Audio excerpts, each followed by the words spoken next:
Alan Mandragoran versus Drizzt Du'Urden, or as it's apparently pronounced Drizzt, which I hate that. My whole childhood I called him Drizzt, and now apparently it's Drizzt, but I'm sticking with my pronunciation. These are my two favorite fighter characters of all time, period. They really managed to add something to the ranger slash warrior role that they're embodying in a really special way, while being incredibly different from each other.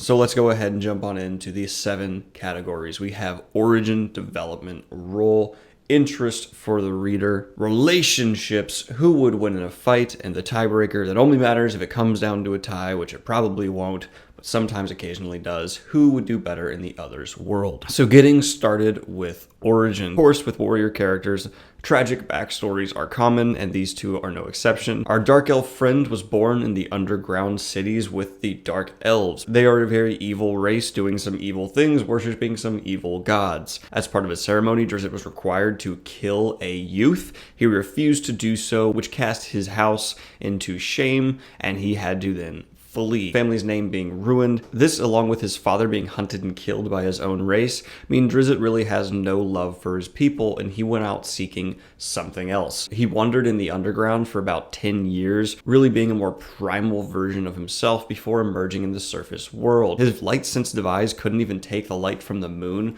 without being in extreme pain, but he eventually did adjust and found a new home in the surface world with some great companions. Alan Mandragoran is the king of a land that has fallen to the shadow and the blight. He has no purpose left due to the fact that this kingdom is pretty much unrecoverable. He has pledged to die trying to bring his kingdom back, but for now is serving an Aes Sedai, someone he met while journeying through the borderlands, an Aes Sedai who is helping try to find the Dragon Reborn. Lan became bonded to her, and because she has pledged her life to fight the shadow and find the Dragon Reborn, he believes he is still fulfilling his role to fight the shadow with all of his life. These two have great backstories, but when it comes to which one lends more to the overall character and becomes a more integral part of their story, I have to lean towards Lan here. Yes, Drizzt is wonderful, and it's maybe even a more original origin story, but I just think Lan's became so integral to the world that was built, his character as a whole, and how he influences people around him. I'm just leaning slightly towards Lan for origin.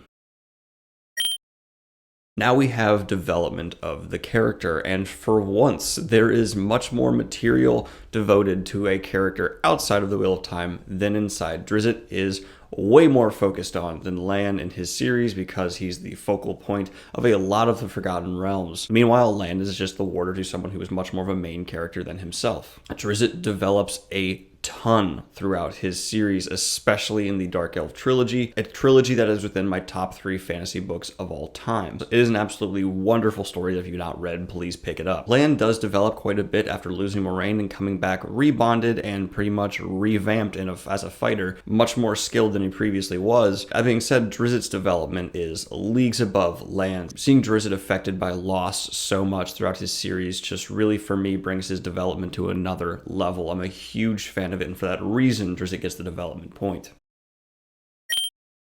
Now we have role they play in the world they are in. Lan's role is much more key than it might appear on first look. You can just write him off as being the warder to the woman watching over the Dragon Reborn, but he goes much further beyond that. He helps train Rand and really instill some core values into the Dragon Reborn, acting as a father figure that Rand does not really have after leaving Emmonsfield as a young man, and really shaping the Dragon Reborn in large ways and how he will fight the Dark One. After his return, he's still a great tool against the Shadow, taking down one of the greatest Forsaken in the last battle where many others have failed. This is someone who really helped defeat the Shadow in the long run. Compare that to Drizzt Du'Urden, who has shaped many wars and really influenced a lot of events within Icewind Dale, as well as other lands, but he's never helped save all of reality, at least not on the level that Lan has. And yes, he is much more integral to his series, but in terms of context of the world, I think Lan might have had a greater impact because I don't see Rand being nearly as good a Dragon Reborn without Lan. For that reason, Lan gets the role point.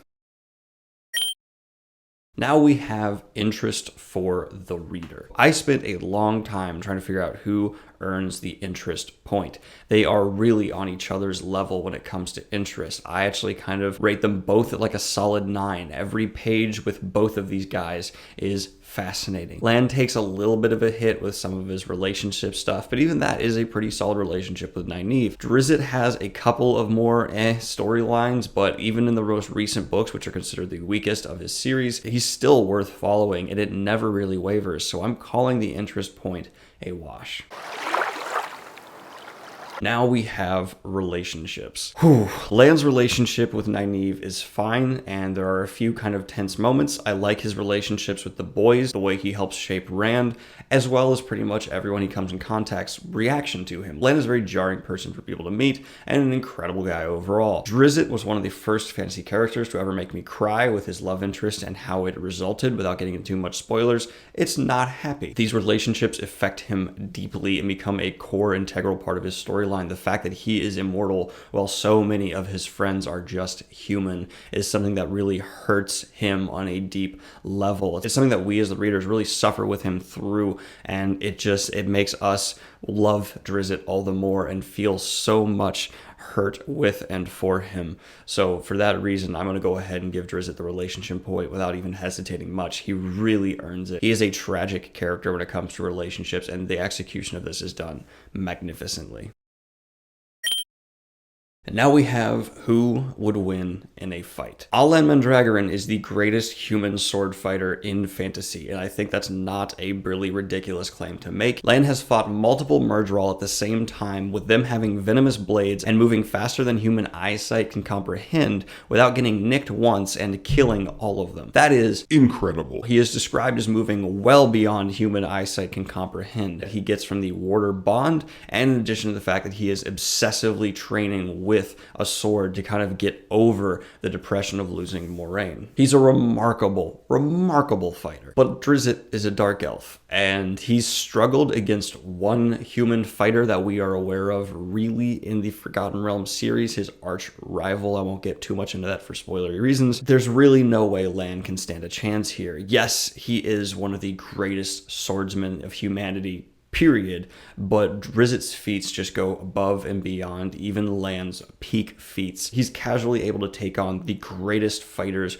within the Forgotten Realms series, and his friends never even worry that much for him unless he is put at some kind of disadvantage. And the only way that human was able to even come close to matching Drizzt was due to him using magical enhancements to make him faster. Drizzt's two swords just move with such grace, and his kind of primal rage he can go into if he is losing just put him above what Lan can even reach at his best. While Lan may be more technically talented, which I do believe, Drizzt is just naturally faster and able to perceive everything better than Lan possibly could. So this would probably go to Drizzt at least 8 out of 10 times in a fight. Dark elves, man, they're just sick. And now we have who would do better in the other's world. Because Lan is leaving his world, and we have seen his bond break when Moiraine left his world, we know his bond would break if he entered the Forgotten Realms. He would have a lot of his advantages taken away. That being said, he'd still probably be the best human fighter in that world. He'd still be a pinnacle guy, and he would do ranger type things very well if he was able to overcome the fact that he no longer has his bond to Moiraine. He no longer can fight for the kingdom he's supposed to be going against the Shadow for, and he might just feel aimless and retire to some kind of drunken state. I don't know. It'd be really difficult to see how Lan handles this because he has struggled in the past with depression. He basically had to be compulsed into not just going into a suicide run after Moiraine died. Something that at least I as the reader was shocked to learn. Drizzt, on the other hand, is a fairly charismatic presence and able to fight with a sword well beyond anyone in the Wheel of Time.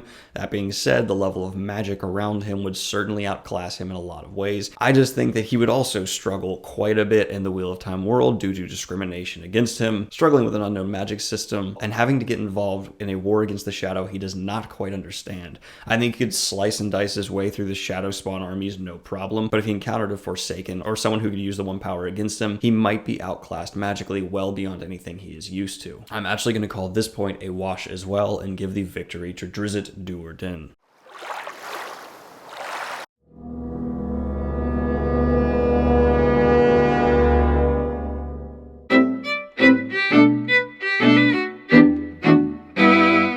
I love these guys so much, and I wish they could both be moving on throughout the tournament. They're wonderful, and if you have not read either of the series they are involved in, please do, especially the Dark Elf trilogy for Drizzt Du'Urden. It should be regarded much higher than it currently is in the fantasy genre. It's just because it gets mixed in with all the rest of the Forgotten Realms books. Not everyone hears about it, but you can just pick up those three and read them without getting into the rest of the Forgotten Realms and enjoy them absolutely. Like and subscribe if you've not already. Hit the Patreon if you want to support what I do here and help me continue to improve the channel. If you can't tell, my lighting has gotten a bit better recently. And I hope you guys are having a wonderful holiday weekend. Peace!